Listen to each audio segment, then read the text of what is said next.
I spent almost 2 years avoiding AI. And not because I didn't understand it, it's because I did, and it scared me a lot. I'm a software engineer.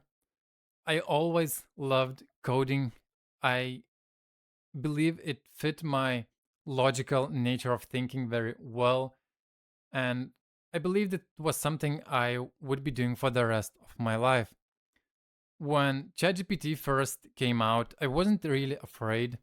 It looked like an interesting toy to play around with, and even when it quickly started becoming better and better and better at coding, I wasn't afraid for losing my job, but I started to feel like my identity is threatened because it looked like it's becoming better at the thing I was valued the most for in my company. That was the first mistake.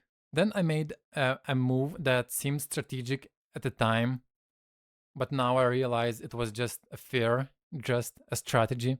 I decided to leave the field behind and try to find something that I love doing and that AI is not likely to be able to replicate anytime soon. One of my ideas was to become a coach for parents. I have 3 kids myself. I know how challenging it can be, and I believe I'm a good parent. I spend a lot of time with my kids and learning how to become a better parent. And I believe it was something I could do as my next career. The thing I didn't realize was that when I started that, I had to start from absolute zero. I had no natural advantage in that field. I had no skills, had no experience, and not that it was in any way wrong, it just put me so far behind anyone else, and I just needed a lot of momentum to get going. That led to a year of trial and error, just trying to find how I should move forward. The irony is that I was never anti technology. I love technology, and as I was finishing my engineering degree back in 2017, when no one has yet heard of mainstream AI and ChatGPT, my thesis was on neural networks.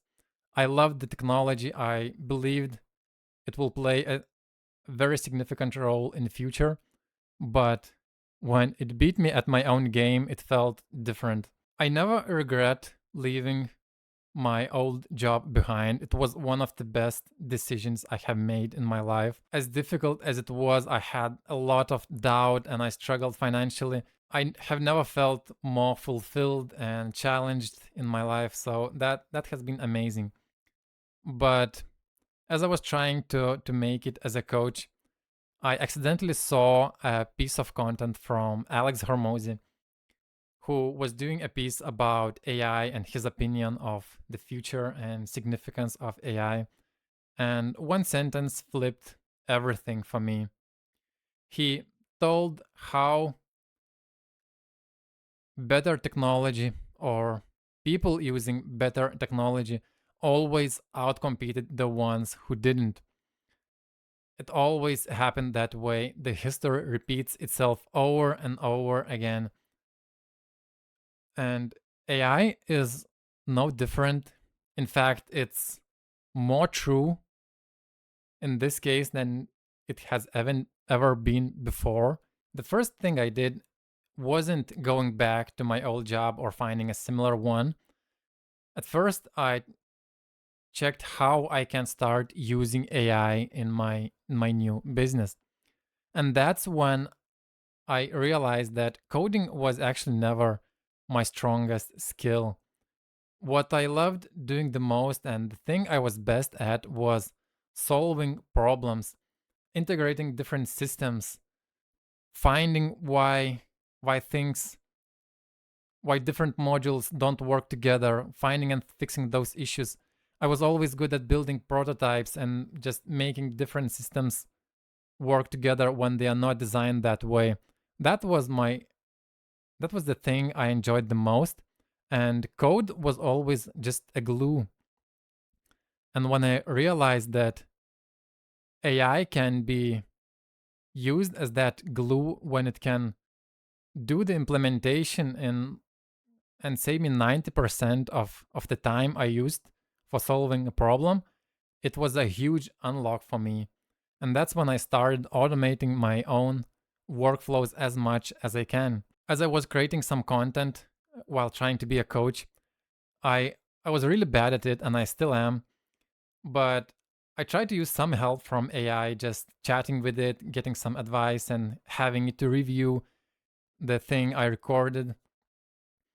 And it used to take a lot of time. After recording, I needed to transfer the files and then get them uploaded somewhere, transcribe them, then talk to AI, like writing prompts, getting back and forth, waiting for it to analyze everything, then repeating it over and over again. Now I just have everything happen automatically. I just record something on my phone, whether it's just an idea, it's a journal, it's a piece of content. Everything is synced automatically to my computer and fed directly to AI, and itself analyzes the content or that piece of a journal. It spits out ideas, feedback, anything else I need to know. It saves it in my Notion databases. Everything goes to the right places, and it saves me maybe an hour a day at least. And when you think that it's just a single workflow that I automated, there are so many things you can optimize in your business. You just move a level up and stop spending most of your time on the grunt work, on the busy work that provides no value for you or for people you help. It just allows you to focus on creativity, on strategy, on actual delivery. I spent almost 2 years figuring this out. I needed so much time to realize that hiding from AI was a wrong move, and fearing it was also a wrong framing, wrong belief. And if I can save you 6 months of trial and error, it will be worth the recording.